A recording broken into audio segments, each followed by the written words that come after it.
Yo, what's going on, Geek Corner? This is your boy, Earth Smack, the Mad Scientist. Welcome back to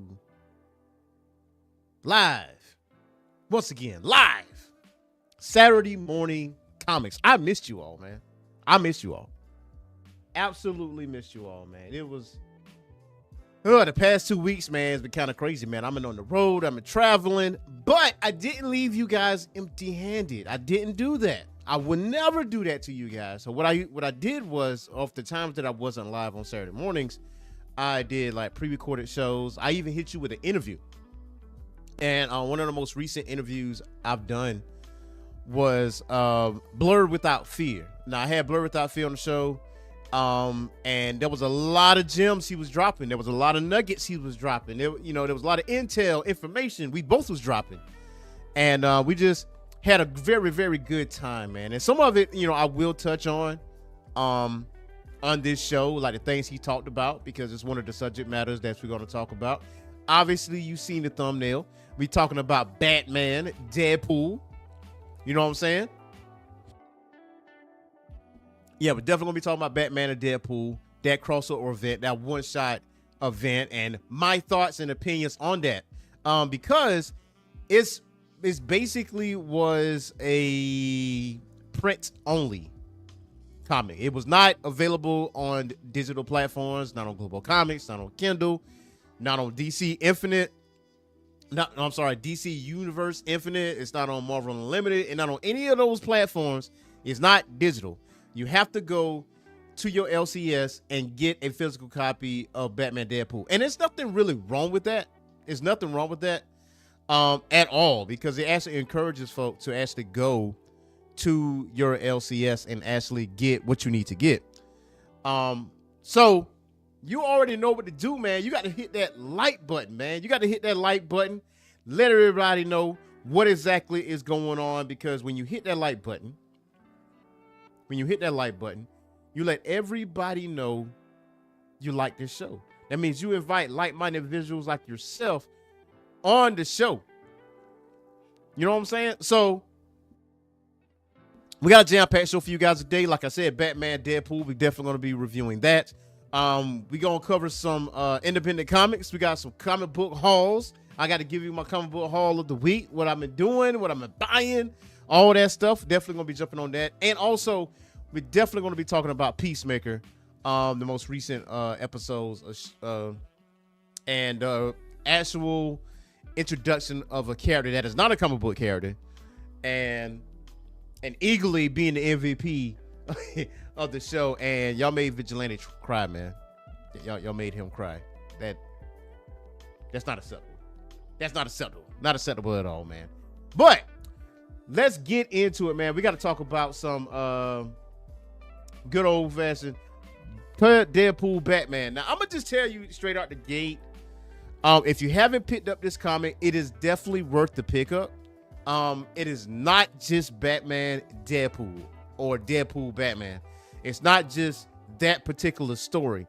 Now, I don't know what was in my mind, but in my thought process, I thought it was just going to be a whole entire comic just about them as a one-shot.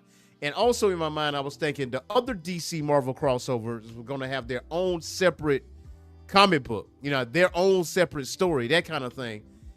That wasn't the case, because with Deadpool and Batman, this crossover event, this indeed was the main event of the book, but it is an anthology series. It's a series of stories within one comic book. You have Batman, Deadpool, you have Wonder Woman and Captain America, you have Green Lanterns and the Guardians of the Galaxy. You actually have a amalgam or amalgam.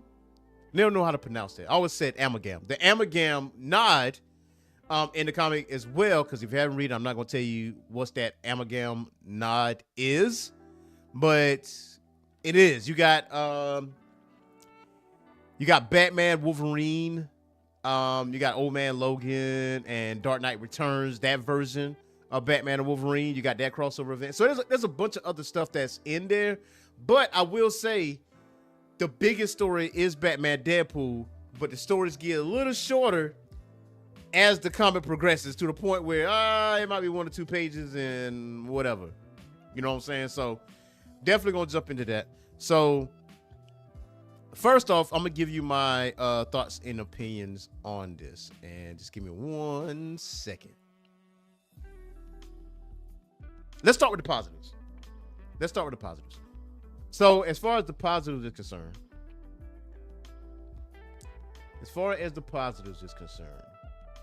the artwork is great. The artwork is phenomenal. I would definitely tell you that.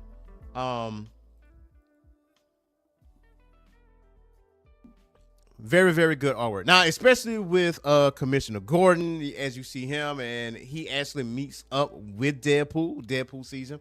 Now, to give you a little bit of backdrop of this story, Bruce Wayne is actually brooding. He's actually at Wayne Manor, like sitting at the window, looking in the moonlight, just thinking about what Joker has planned, because he has Joker venom all over Gotham, and it's hidden somewhere, but you gotta find it. So he's trying to figure out what exactly is going on. And is in his midst of his brooding, Deadpool shows up, and Deadpool shows up to look for Batman. You know, he's looking for Batman. And in this story here, he doesn't know Bruce Wayne is Batman. But you always say, like, okay, let me kill two birds with one stone. All right. I was hired to capture Batman, but since you are a billionaire and most billionaires are douchebags or whatever the case may be, paraphrasing, do you have anybody for me to take out? Do you have any jobs for me? Because, you know, you look crooked. But Bruce Wayne was like, nah, I'm never going to need that.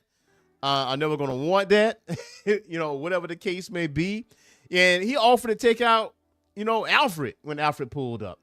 But when you really look at the totality of the dialogue between those two, you might think of it as a weird pairing, but I will say that is a positive element, like with the artwork and stuff like that. So that made it very, very entertaining. Like the interesting dichotomy between Deadpool and Bruce Wayne, almost like Deadpool and Wolverine, because Wolverine is the serious one, right? Deadpool is not the serious one, right? He's the merc with the mouth. And he's like, listen, and he even addressed the bat signal. You know what I'm saying? He said, oh, like, he really does that? Like, isn't that a little stupid? Like, why would you alert everybody that you're in this location or whatever the case may be?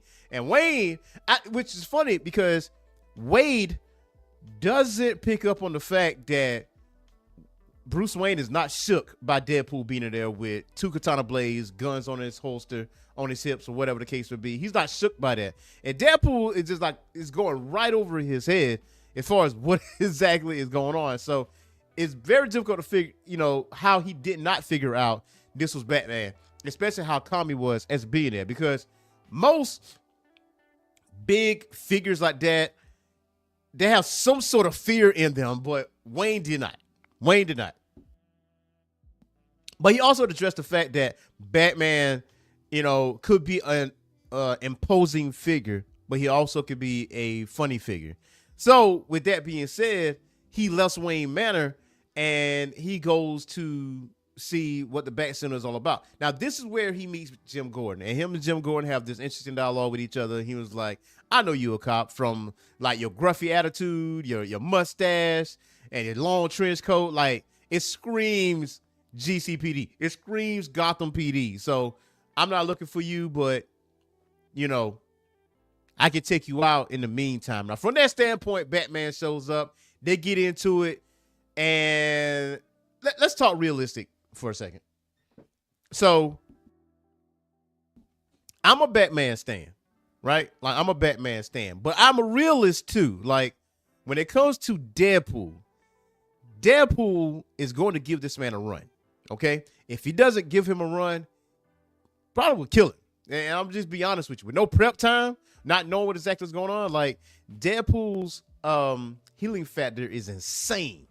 It's insane. So to see that not take place, but for comic book story's sake, he was on the page to capture Batman because of the person that hired him. And so also the person that hired him is the Joker. Of all people, the Joker hires Deadpool to capture Batman, to bring him to here. So from that standpoint, you know, you got to fast forward because I'm skipping a lot of major parts because I really do want you guys to actually go out there and read this. Now, Batman says, like, you're right. He's something more terrifying, unhinged, but self-aware. The perfect opponent, a villain worthy of the bat, a villain worthy of my obsession. Now, remember, like, the whole slow dance between Joker and Batman has been going on for years. And Joker fancies himself as the #1 nemesis of Batman. Like, he is the permanent dance partner in this life. You understand what I'm saying? So for Batman to go on to say, this guy over here is worthy of my obsession, it pisses Joker off. He's like, yeah, wait, we're going to need a minute. We're going to need a minute to talk, or whatever the case may be. But before that dialogue, you kind of see them talk and how Deadpool interrupts the monologue of Joker, how that annoys the Joker. And he was like, listen, this man is crazier than you. Joker's like, no one is crazier than me. No one. Absolutely no one. And from that standpoint, you know, Deadpool even fancy like, okay, he could be my permanent nemesis. Batman is the perfect guy to be my enemy. Like, you could be the guy that crack jokes all the time, but me and Batman can get serious. Like, we can have this permanent dance. Like, you can go over there. Now, that insults Joker to the point of Joker hitting this man with Joker gas, which honestly and truly, it doesn't have any effect on Deadpool at all. Which I think this is also at the liberty of the writers because of the simple fact that Deadpool can pretty much kill Joker at any point. Like, any moment's notice, he can basically kill Joker. That'll be no qualms about that. Wade has no scruples. Like, for the point that Bruce Wayne does, like, this fight would have been over before it began. Same deal with Deadpool fighting Batman. It will be no Joker. Joker hit that man with his best work. Hit that man with the hand buzzer, the electric hand buzzer, and hit that man with Joker gas. Still didn't work. He's like, you know what? My mind is a whole lot clearer now than once before. My mind was a haze until you hit me with that Joker gas. I might need some more of that. I'm focused now. Can you imagine that? Somebody that crazy doing that? So, but I will say, because I'm going to jump back on this. Now, I'm going to give you a little bit of the bad. I will say the way Deadpool Batman ended, I can't say it ended on a dud. I can't say that, but it's not one of those situations where I got to the end of the story and I just hopped up out my seat and I'm like, oh my God, this is the greatest thing ever. It didn't give me those vibes. You know what I'm saying? It is definitely a love letter between Marvel and DC, right? But a lot of people don't realize, like, DC and Marvel had their crossover events in the past. There's been Spider-Man and Batman. There's been Daredevil and Batman. I think there's been Captain America and Superman. But I would tell you, though, the one comic book that I did read, the one comic book series that I did read, and I had so much fun reading, and I actually talked about it on last week's Saturday Morning Comics, especially with Blur Without Fear, is this book right here, and that is DC versus Marvel Comics. Now, from that standpoint, now this honestly was really, really good for me as a kid because, like, think about it. Like, this is the big two. This is the big two. And if you wasn't reading DC, you was reading Marvel. If you wasn't reading Marvel, you was reading DC. And then at some point or another, Image Comics pulled up, and they became number two. But the big two has always been viewed as DC and Marvel, right? So we talking, what, 21, 22 years in the making of this comic actually happening. Because honestly and truly, us old heads look at this like, oh man, it's another DC versus Marvel event. Nah, this is a DC Marvel team up. Needless to say, it is a weird pairing with Batman and Deadpool. I say the next best story would be Wonder Woman and Captain America and how they explain them meeting and how they're in what they call the Infiniverse and how the Justice League and the Avengers are meshed together and how they take on the likes of Galactus and, Thanos and all those other people, and how there's a mutual respect between Captain America and Wonder Woman for that standpoint. But I would say I can't, trash the writers or whatever the case may be. It's a one shot. Okay. It did its job as a one shot. Not this comic here. But the current crossover event right now, it did its job. It's not designed to be like Eisner Award winning type of vibes. You know what I'm saying? So, but it's definitely a collector's item at best. I would definitely say that. I feel like it would have been a whole lot better if each of these stories that's been in this one-shot anthology series would had their own comic. Like, I felt like Batman and Deadpool could have got expanded a lot further than that, and without making each of the characters look bad. Same deal with Captain America and Wonder Woman. You could have expanded on that a good bit, the Guardians of the Galaxy and the Green Lanterns. That's a good deal. I mean, that was pretty much hilarious. And the Amalgam universe, with that love letter to the Amalgam universe, or Amalgam, depending on how you say it. That was decent. But I can't trash this one shot. Like, it wasn't terrible. It was okay. It was okay. It wasn't, like I said, it wasn't something that, I'm gonna run outside and just scream to the rooftop. This right here is peak. Can't say that.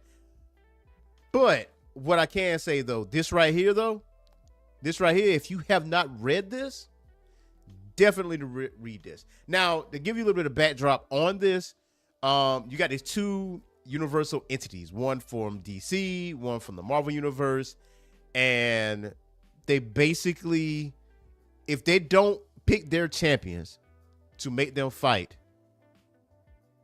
basically going to merge. One of the universes is going to get destroyed. So basically, this is what's going on. Like, whoever wins the most fights between these universes going to be the winner, and the loser is going to lose their universe completely. Like, completely. And so, like, just to get a little bit of a closer look at this, man. Yes, you had Lobo versus Wolverine, like Bone Claw Wolverine. You had Spider-Man versus Superboy. You had Superman versus the Hulk. You had Captain Marvel and Thor. Storm versus Wonder Woman. Like, Silver Surfer versus Green Lantern. You had legitimate fights.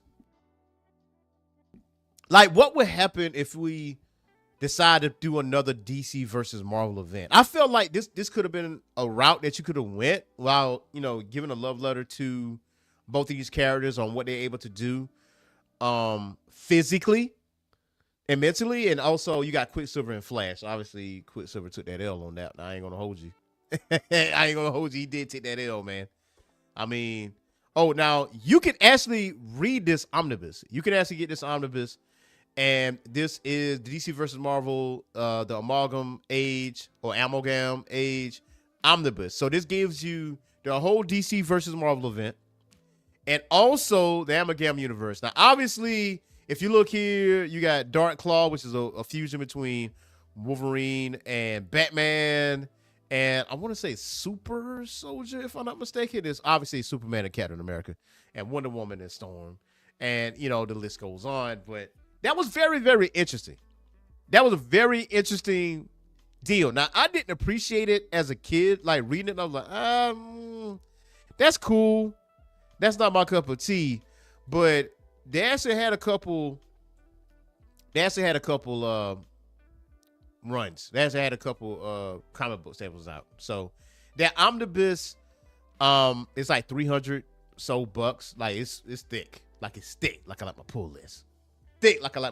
But definitely worth the read when it comes to DC versus Marvel. I want to say there was a JLA Avengers crossover event that was like a few years ago, so it's been some years. So this is the first DC Marvel crossover in like 20 plus years, so it's definitely worth the pickup. Definitely worth the collector's item, if anything. And matter of fact, I have it right here. So this basically how it looks. That's how the front cover looks. And pretty good. Pretty good artwork. Pretty good artwork. I mean, obviously you got Zeb Wells in there, and I mean Zeb Wells has been under, I can't say under fire. He wasn't under fire, but I say, there's been some scrutiny, especially with Spider-Man and stuff like that. But with this particular comic here, I think he did all right. He did all right with this particular story. So, worth the pickup, yes. Is it the greatest thing since sliced bread? Nah, not so much. Not so much. But definitely worth the pickup. Now, the next thing we're going to talk about is Peacemaker. Just recently watched the most recent episode, actually the last 2 episodes, because I was behind like 2 episodes, man. And let me just address something real quick, man. This guy right here, this is not a comic book character, but I'm going to tell you, when Eagly read that man for filth, he called the homies. That's what happened, man. Like, listen, it was a wrap for that man. The minute he saw all those Eagles pulled up on him. Teach a man how to squabble. That easy work. Easy work. I'm not even gonna lie to you. I was scared for Eagly because this man is a very good shot. Okay? This man is a very good shot. And the fact that he is an actual like shaman-like character, and how he need to take out this eagle for obvious, I can't say obvious reasons. It's for ridiculous reasons why you want to do that. But he was part of the Native American tribe, because if you really look at it, it seemed like he was insulting, but he was actually part of it. It was weird. It was very weird. But Eagly took care of him, and that's all I got to say about that one. So I will say though, this definitely takes a deep dive into Chris's psyche, and also the pain that he caused, especially with Rick Flag Sr. Like, Rick Flag Sr. has been on the warpath for Peacemaker forever and a day. The moment that Rick Flag Jr. got killed and he got wind of that, he went to the funeral and he met with Hardcore, and Hardcore, before she realized who Chris is, she was like, I'm going to get the person that did this to your son. That type of situation. He beat the brakes off of Chris in that room. He beat the straight dog shit out that man. That's straight out the gate, man. But rightfully so. But the thing is, Chris refused to fight back. He refused to, just fight this man. He was like, listen, you deserve every lick that you throwing out to me. Everything that you saying, I can't say I disagree with you. You know what I'm saying? I'm trying to make amends. I mean, I was in a dark place. I was following orders. All of that stuff is true. But if you are the victim of this situation, you got to understand Rick Flag Sr.'s anger. Now, his anger is going to take over, because if you really think about it, he has an accomplice now a person that has a thing for him. And they share the same hatred for Peacemaker. You got to understand his level of pain, because he lost his son. He said, man, this man is better than me. He better than you. He better than all of us. And you took him out. Thing is, Chris has valid points too. Like Chris want to go into this other alternate dimension. He want to go into this alternate universe where he's actually appreciated. Like, his dad is alive. His brother is alive. Eagly is not existent in this universe, but Eagly does now. But everybody appreciates him. He's on the mural. He's like a national hero. Like, he's well respected. But the thing is, something about this dimension ain't right. Like, if you really, really, really pay attention, where's the Latinos? Where's the black and brown people? Where's the diversity? There's no diversity here. So I think they don't make it obvious. To the viewer, it's obvious. But to Chris, he don't think nothing of it, because he's so focused on his dad. He's focused on his brother being alive. He's focused on being appreciated. Look at my boy Eagerly. So he's focused on that. He's not paying attention of things around him. And hardcore and Chris in this dimension are together. They're lovers. But the Chris in that dimension, which whom Peacemaker killed, was a womanizer. So I mean, he cheated on hardcore. So when you think, and Rick Flag Jr. is alive. So obviously there's a lot of gems here because Rick Flag Sr. is going to see Junior in this dimension. They're going to cross over. At some point or another, they're going to see each other. You know what I'm saying? That's exactly what's going to happen. So I don't know what's going to happen. I don't know if is he going to just take him and bring him to this dimension or whatever the case may be, because something's not right with this dimension. You know what I'm saying? But for the moment that Adebayo and everybody else pulls up in this dimension, it's going to be very interesting how people react to them.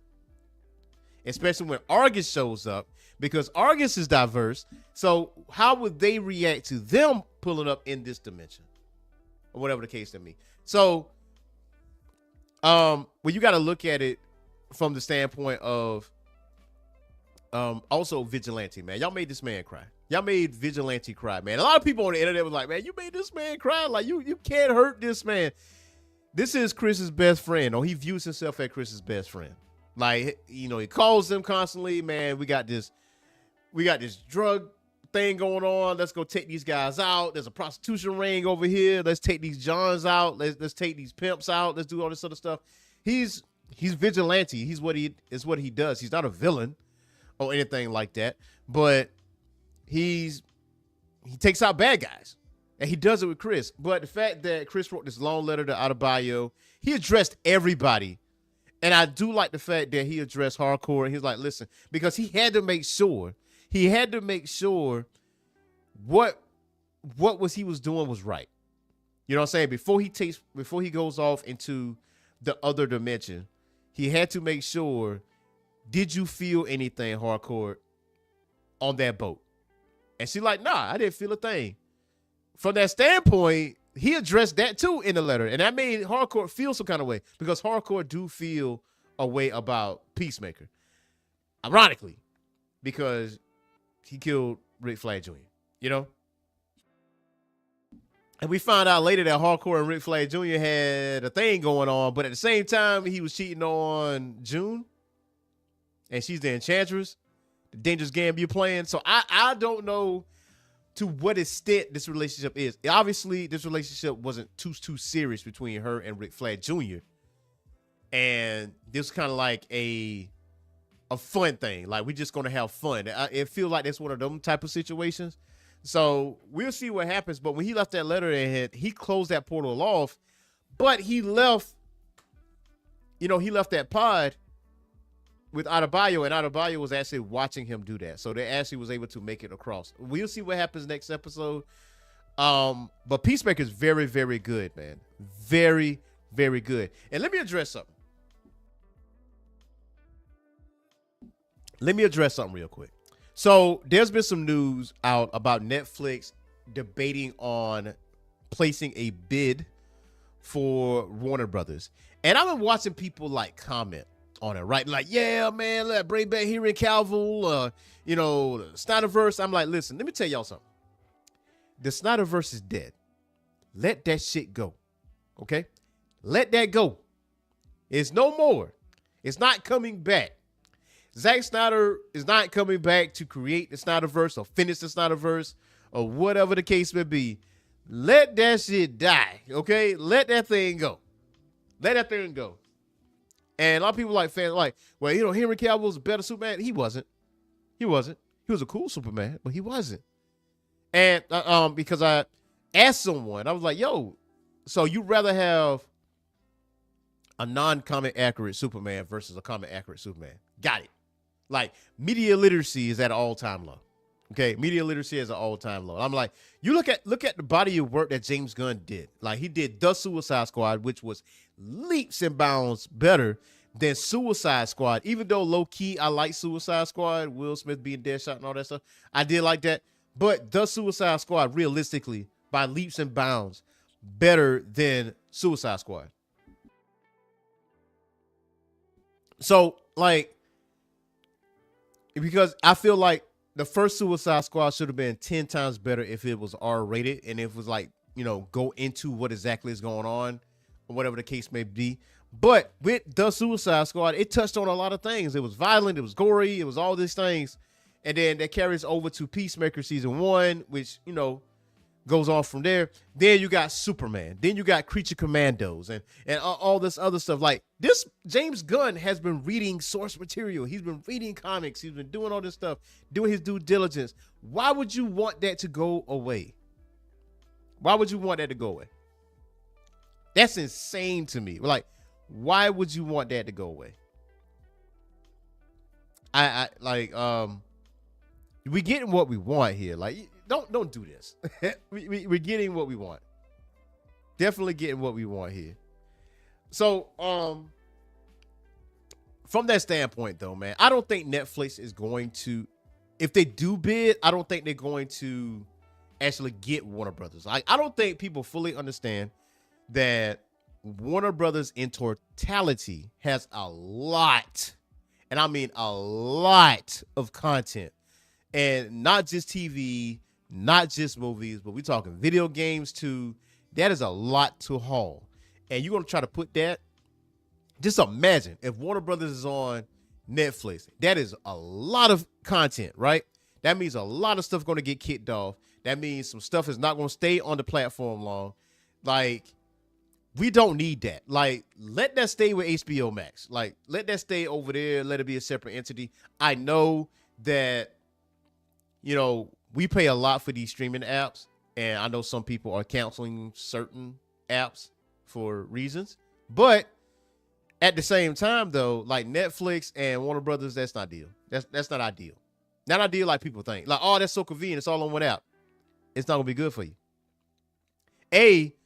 You may not get Batman, Superman, and it might get canceled this month, but next couple months it might come back. Like, you know how these licensing deals are. Like, how many times that we seen stuff on Netflix and it says last chance to look at this because it's going away. Like that, I'm gonna say a hard enough time. They have a hard enough time keeping the content that they have. And you're trying to add Warner Brothers content on there? Hell no. Don't do that. Don't do that. Don't do that to yourself. Do not do that to yourself, man. But we got some more news for you, and that is the beauty of indie comics, man. Now, I don't think y'all fully understand because we got some first though, Batman Day. Like, we got Batman Day today, according to Bleeding Cool News. So just give me 1 second. I'm gonna pull that information up real quick. There we go. Combo stores are still handing out Gotham Sampler for Batman Day today. And combo stores are defying DC Comics by handing out the Gotham Sampler on Batman Day despite recall. Now, DC had requested retailers not to distribute Gotham Sampler after controversy offered refunds, but shops across the U.S. and U.K. and Ireland are still giving away the Gotham Sampler. And honestly, some collectors are already selling the withdrawn Gotham Sampler on eBay for up to $12 each. So, Burton Comics in Ohio has been advertising its availability at the store for free today. Also in Ohio, doing the same as House of M. And it's not just folks in Ohio. It's also Daydreams Comics in Indiana, Gotham Sampler to give away. Or over in Georgia for Myth and Fable, while Collector's Choice Comics of Arizona limiting them to one per person while stocks last. So this is Batman Day screen cap. So you got Batman, Gotham Sampler, you got Batman and Robin year 1, you got Batman year 2, and there is a facsimile of Batman #1, like the first Batman by Bill Finger, Bob Kane, and Jerry Robinson, and with the blank sketch cover and foil variant cover. So if you are a huge Batman stan, if you are a huge Batman fan, today is Batman Day. Go to your LCS and get yourself a copy or a few copies of Batman. Absolute Batman #1 is right out there too. So you definitely want to jump on that. Let me address something, because this is not an indie comic. It's part of the big two. But I will say this, though. Let me just say that Batman #1 by Matt Fraction.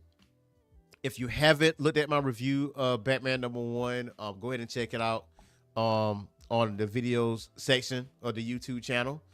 And shout out to the love and support for that particular video and for the channel, man. I feel like I gained at least like 15 subscribers off of that. Like legitimate subscribers that actually love comic book content. I love that. I love that. I appreciate you guys. So, let me address like the beauty of Image comics or indie comics, because I'm looking at Image stuff right now. So, from this standpoint, let me let's see.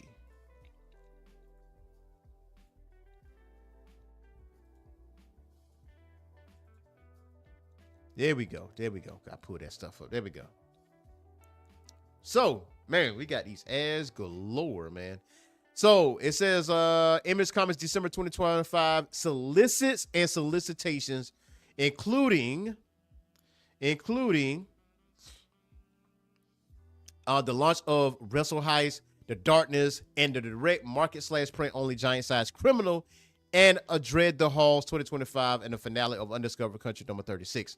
All from the likes of Scott Snyder, Robert Kirkman, Mark Silvestri, Kelly Sue DeConnick, Ed Brubaker, Kieran Gillian, Todd McFarlane, Terry and Rachel Dotson, Sean Phillips, Maria Lovelit, Wes Craig, Joshua Williamson, Stephanie Hans, Denise Camp, Matt Fraction, and Steve Ditko. I'm going to tell you right now, these writers, it's to what Blur Without Fear said. Okay?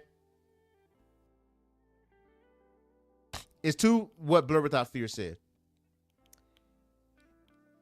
When you look at people like Robert Kirkman or Jonathan Hickman, especially what they did with X-Men, the Krakoa era, and all these good writers, Gail Simone, Sanford Green with his artwork and what he's able to do on the indie scene as well. If you put them on the indie scene, to what Blur Without Fear is saying, he is absolutely positively correct. They were at the whole donkey out here, right? Because what you get on the Marvel and DC side when they come to writing that particular comic, you're not getting the full might of their writing ability on the big two. But you damn sure will get the full might on indie comics that they write. Because here's the thing. When it comes to the big two, you are at the mercy of Marvel and DC. Like, it's what they want. You might write a fire story, right? You might write this and that third. But it has to go through editing. It has to go through certain things. It might be like, nah, we don't want this in the comic. Nah, take this out. We don't want this. Whatever the case may be. And it might take away the luster of the story that they are trying to convey. That is a frustrating thing for a writer because, Spider-Man has existed for years. Superman has existed. Batman has existed. Wonder Woman has existed. The X-Men, the X-Factor, X-Force. I say the X-Factor. But yeah, you know what I mean. X-Men, X-Factor, X-Force, Generation X, Avengers. All these characters have existed for years, right? So if you invite me as a writer to write a story about them or whatever the case may be, there's still going to be some pains because there may be some editing situations where, nah, you got to take this back. You got to write this a little different, that kind of thing. But if you're on the indie scene, though, if you're on the independent scene, it is free balling, baby. It's free balling. You're going to get that 75 to 100%. You're going to get that final form when it comes to this. Like, I actually have Criminal #1 in my global comics. There's another one called Adventure Man. I have Adventure Man, volume 1. Haven't cracked that open yet. Heard great things, especially about this right here, Criminal. And it says that the first new Criminal single issue is in over 5 years, arrives on the eve of the streaming TV series premiere. Now, this oversized annual style issue is packed with everything Criminal fans love from Brubaker and Phillips and much more. Headlining the issue is a novella-length story starring fan favorite character Ricky Lawless, a major player in the upcoming TV adaptation, as he goes solo on his latest heist. What could possibly go wrong? But that's just the beginning.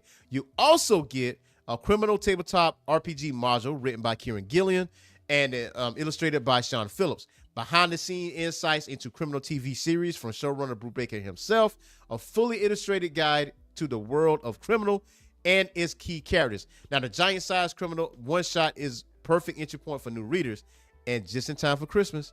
And it's an even better stocking stuffer for diehard Brubaker and Phillips fans in your life. Exclusive in print and only available at comic shops. I do love this energy. I do love this energy. It make you go to a comic book shop. It make you interact with other people. And I'm cool with that. I got no issues with that. It says Christmas and Adventure Man Volume 2, TP, Christmas Time in New York, means a time of tales of the ghosts of long ago. As Claire, the new avatar of adventure, accepts her role as the world's greatest defender. The lurid lore of days past collects Adventure Man number 6 through 9 and Adventure Man Ghost Lights number 1 through 2. Now, also you may look at ooh, wait a minute. There we go. There's some other comics out here. We talking Dynamite comics, and Dynamite has been hitting it, man. Dynamite has been hitting it, like straight out the gate. They've been hitting it. They've been getting it.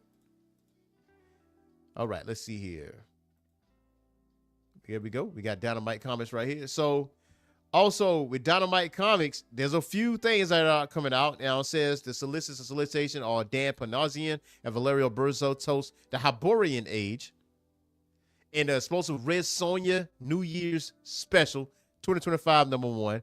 While Sarah Frazetta unearths Icy Origins Fire and Ice Necron, where you got Thunder and Cheer, Thundercats Holiday Special 2025 number 1, and you got Lion King number 2, The Terminator Santa Claus, Gargoyles Winter Specials number 2025 number 1. There is a Terminator comic on Dynamite. There's also Space Ghost, and it says it's Christmas Eve in Skynet's apocalyptic future, and the atmosphere is pretty far from festive. But even in the blasted rubble of civilization, the surviving elders of the resistance have fond memories of the holiday. And in between drone attacks, and the younger members are eager to hear about them, the story of the jolly old man in a red suit who infiltrated people's perimeters is especially intriguing. How did he avoid sentries and guard dogs? What kind of exfiltration technique was he using? And most important, did he have glowing red eyes and that matched his fur trimmed hat?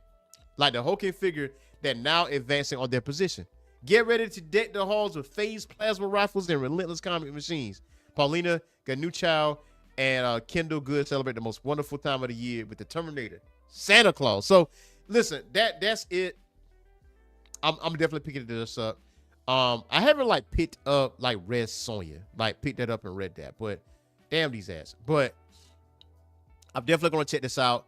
I heard mixed reviews on the Red Sonja movie, but I feel like it's a little bit, I wouldn't say comic accurate, but that Red Sonja movie from back in the day, terrible.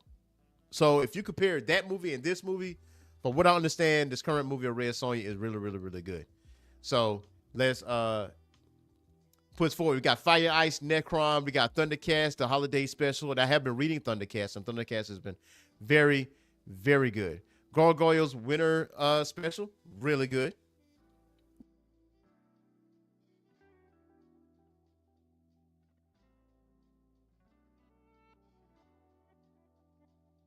Excuse me, I'm battling some allergies here. But yeah. So we got Lion King. Yes, we got Maleficent. So Disney and Dynamite have been putting out some serious gems. Peter Cannon, Thunderbolt number 2. And if you haven't read Maleficent number 1, 2, definitely check that out. I heard great things about that, and I haven't picked it up yet.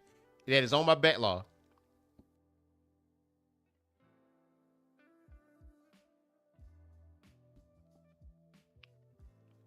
We have a Stitch comic.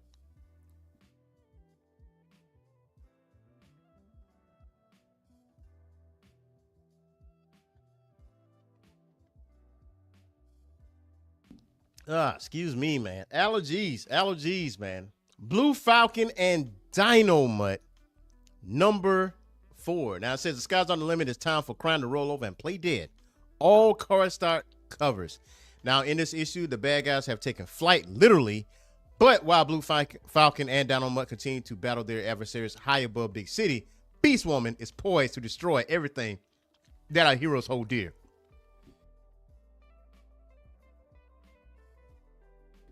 So we got cover D, we got covers F, H, cover A, B, and C covers, and definitely need to check that out as well. Now we got Dynamite, Blood Red, as well as Harley Quinn and Elvira crossover. Can you believe that? Crazy. Excuse me 1 second.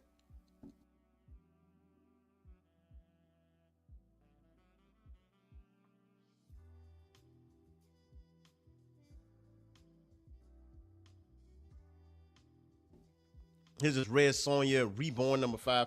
I got to jump into some Red Sonja, y'all. I got to. And I started reading Space Ghost, man. Space Ghost is really, really good. We talking fire stuff. Fire stuff. Now, it's not available on Global Comics, coincidentally.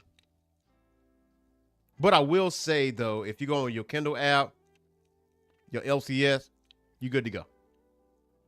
David Pepos is doing his thing, especially with Captain Planet as well. So, Supernatural, yes. If you're familiar with the show Supernatural, a lot of people, it's one of the critically acclaimed shows. Is actually have a comic book out right now. So if you are a big fan of Supernatural, you definitely want to check out Supernatural. And the Terminator Metal. Yo, I'm going to check. Yo, look at that. So, one thing, like I said, one thing I will say, like independent comics, man, you got to give it a shot. You got to give it a shot, man. You got to give it a shot. And I'm going to tell you, I'm going to give you a peek behind the curtain. A peek behind the curtain on, and hopefully I can actually like show you this, like the things I have right now. I'm reading right now. So, hold on just 1 second. Pull this up.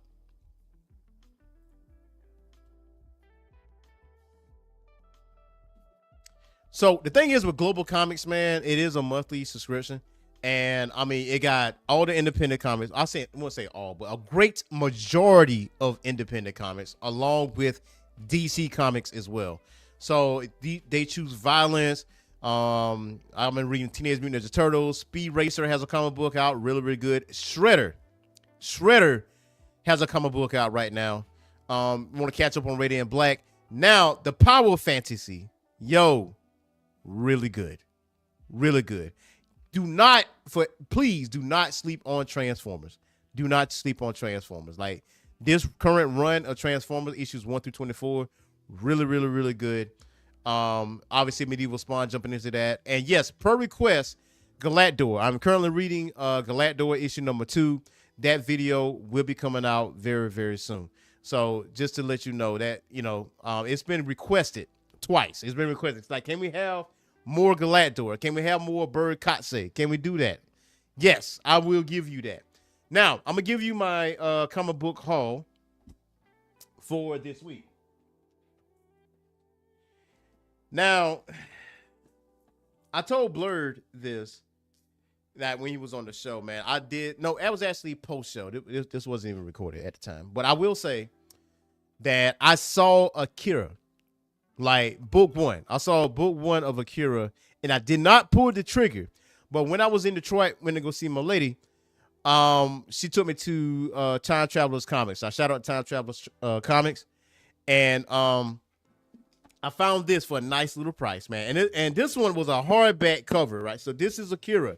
Now, if you're an anime fan, Akira was honestly, in my opinion, I think the first like anime that's been reviewed by Siskel and Ebert. Now, if you don't know who Siskel and Ebert is, that's okay. But back in the day, in like 80s, the 90s, maybe in the early 2000s, Siskel and Ebert was like the most renowned movie critics you can ever like come across, because it says, you hear this phrase, Siskel and Ebert give it 2 thumbs up, right? If your movie or a series got 2 thumbs up, you successful, you somebody. So as a kid, when I watched Akira, and I actually had the VHS tape, right? And it actually gave like a review from Siskel and Ebert, not a full review. It just says, Siskel and Ebert talked about it. They gave nothing but praise to Akira. And this was an anime movie, right? This is before Crunchyroll, any streaming, like anime streaming or whatever the case may be. This was before any of that, right? So to say the anime stuff that I watch, stuff that come on the Sci-Fi Channel or whatever the case may be, got a review from Siskel and Ebert, and they gave it nothing but praise. Yo, that says a lot about this. So, but what a lot of people don't realize, well, I say a lot of people, but some people don't realize is that the movie of Akira is just like the first chapter. That's not the complete story. That is not the end. Like it's continued, and it continues in manga form. Like you have to finish this in totality. If you want to finish the story of Akira, you got to start with book 1 and move yourself on from there. So I will say I'm a huge Teenage Mutant Ninja Turtles fan, and one of the things that I did get is I'm a huge Casey Jones fan as well. So Casey Jones, number 1, ladies and gentlemen. I got Casey Jones number 1. Very good comic, by the way. And it's honestly, I'm gonna say a spinoff. Yeah, it's a spinoff on what happened in the main continuity of Teenage Mutant Ninja Turtles. Obviously, if you haven't read the current run of Teenage Mutant Ninja Turtles, where the Turtles were separated, Mikey was in Hollywood, Raph was in jail, Naruto was doing Leonardo things like meditating and training, and Donnie was sort of kind of in a fight club in a way, and he was malnourished, and Splinter is dead. So from that standpoint, very dark tale of Teenage Mutant Ninja Turtles, but they got back together, and something very particular happened to Casey Jones, right? Something very particular happened to him, and it bothers him to his core, and it expressed that in this book, Casey Jones number 1. I will be continue to read this run of Casey Jones. Yes, if you're asking the question, will I review Casey Jones? Yes, I will be reviewing that as well. So Casey Jones number 1. If you haven't gotten this, go ahead and get this. I know there's a glare right here, but get yourself some Casey Jones. So that's what I got. I did do a review on one of the stories for this, but I did get Gotham Central. I did see book 1 of Gotham Central. I'm in my noir phase. You know what I'm saying? I'm reading like Sam and Twitch. Just finished reading like the first major story of Sam and Twitch. So I'm gonna listen to like noir, ASMR stuff at night. I don't know. I was just in that realm. I was just on that vibe. You know what I mean? So when I saw Gotham Central, I'm like, yo, let me pick this up because this is Ed Brubaker. You know what I'm saying? Ed Brubaker. So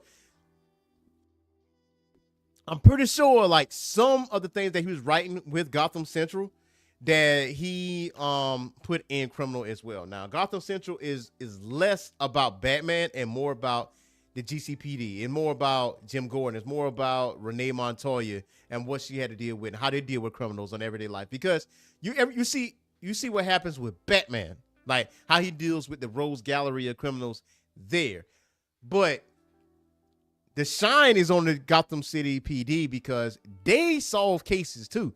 Batman can't be everywhere at once. You know what I'm saying? Can't be everywhere at once.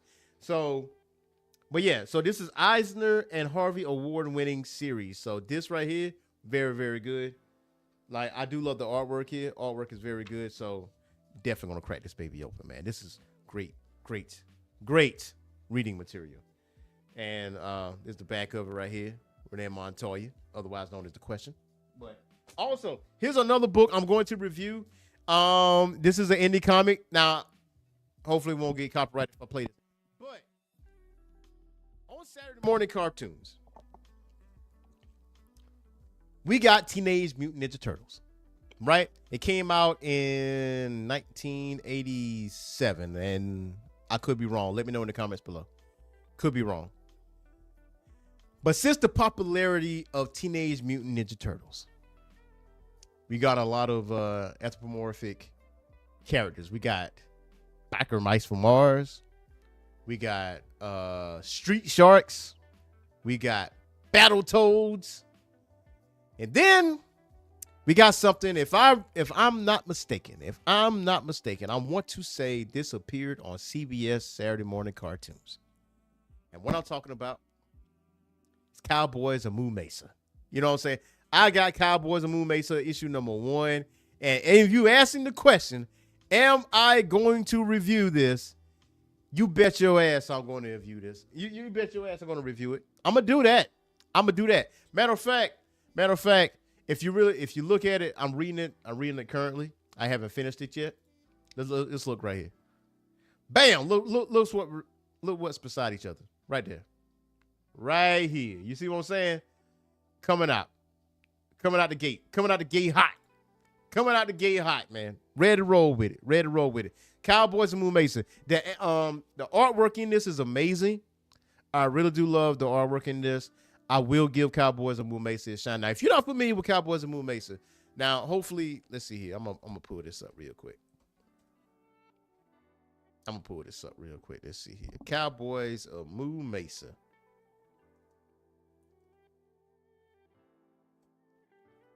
I'm gonna at least give you.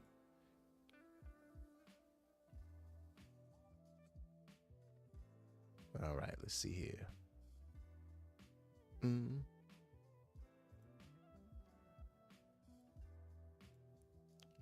All right.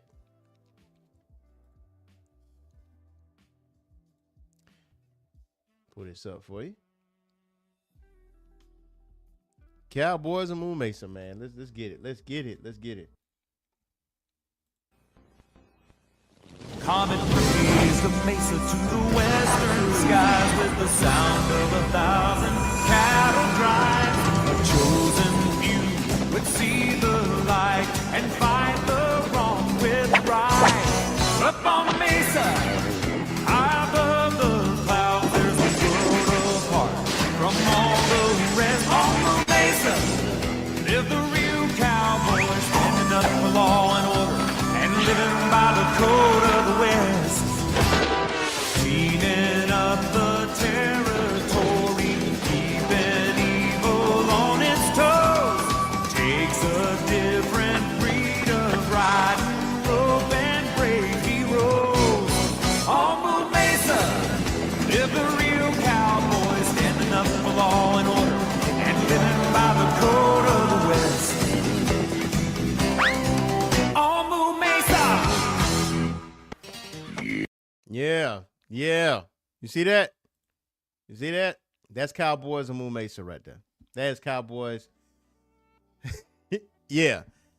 Listen, like I said, when Teenage Mutant Ninja Turtles came out, everybody jumped on the animal train. Everybody jumped on that train. You know what I'm saying? Like, if Teenage Mutant Ninja Turtles could be successful, we could be successful. I like Street Sharks got a comic coming out. Stephanie Williams, shout out to her. I'm definitely going to be reviewing that as well.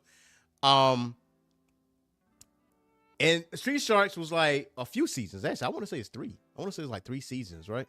I'm not sure how many episodes of Cowboys and Moon Mesa it was. Yes, actual cows being cowboys.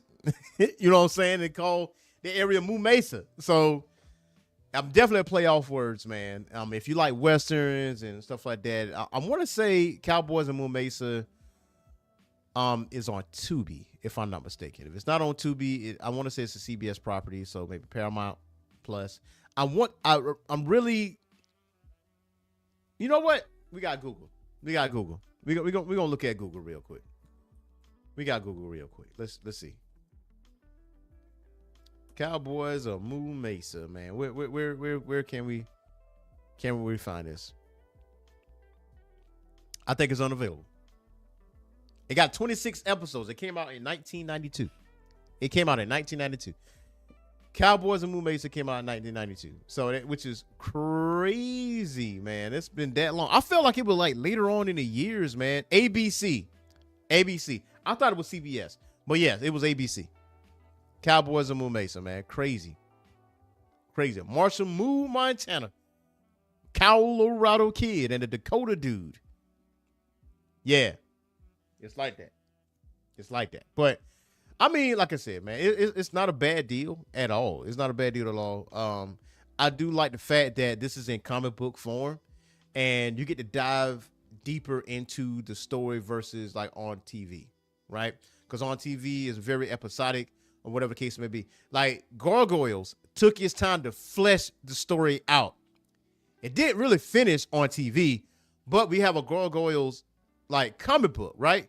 What happens after the series? Who's together? Who's not? Like what's going on with, what's going on with each of these characters? You get to see that. What's going on with Demona? Because Demona has her own comic book run. You know what I'm saying? So you got to look at it in that particular setting. So you got Cowboys and Moon Mesa, you got Street Sharks coming out, you got Captain Planet that is out right now. You know what I'm saying? You have Space Ghost, but it's a more serious take on these characters, right? And Moon Mesa lasted for 2 seasons. It lasted for 2 seasons, if you can believe that. So very, very good run, man. And for Saturday morning cartoons, especially if you're trying something new like that, and I feel like if you last at least 2 seasons, you straight. You know what I'm saying? You did all right. You did all right. Like none of these cartoons reached the success that was Teenage Mutant Ninja Turtles. You know what I'm saying? It was like a hype train here, and then all right, we cool. But Teenage Mutant Ninja Turtles has staying power because it was the first. You know what I'm saying? And evolved, and they did new series, they did movies, they did video games, they did all these things, right?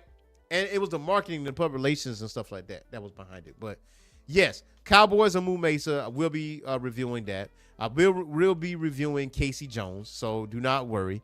Go ahead and hit that like and subscribe button if you like this content, if you like Saturday morning comics. Also, tomorrow, Fans Choice. Fans Choice, we are on issue number 4. Issue number 4 of Dr. Voodoo, Avenger of the Supernatural. And, man, it's getting real dicey. It's getting real dicey. And you will see exactly what I'm talking about in issue number 4, because it's a 5-issue run of that. But I feel like, honestly, I should review more like independent comics, because, man, that's some of the best stories that is out there, man, is like independent comics, because you got writers' freedom. Like you have that. And mind you, like I am a Marvel, DC head, Image Comics. I'm that. You know what I'm saying? But I feel like that freedom, man. That freedom. Now, no holds barred. Like, They Choose Violence, that was recommended to me by Blur Without Fear. I read that, and that thing is out of pocket. That thing is out of pocket. Well, the things that has been said has been out of pocket. You know what I'm saying? But at the same time, I understand. I overstand. You know, I can't review that on the channel because I'll definitely get flagged because it's excessive violence, it's excessive gore. So, you know, I have to read the story. But Criminal, especially if it's being like a series adaptation, I definitely want to read the book and see what exactly is going on. Like Ed Brubaker, very good writer. Obviously, we got Gotham Central sitting right here. You know what I'm saying? So, it's to what he said. Like, if you like the writing, if you like the story that's being written by these writers and the art that's from these artists, just follow the trail, follow the paper trail, and you get some of the best line of work from that individual. You know what I'm saying? So shout out to you. Now, like I said, do not forget to hit that like and subscribe button and that notification bell, man. It's been such a pleasure to be on Saturday Morning Comics once again, live with you guys. Greatly appreciate you guys out there. Go ahead and share with the like-minded individuals like yourself, man, because we need that subscriber count up, baby. Like-minded individuals, genuine individuals like yourself, man. More comic book content coming at you this coming week. Y'all enjoy you guys this weekend. Until next time, y'all, we gotta go. Peace. Got his ass cooked. He got cooked. Adrian, you didn't go down like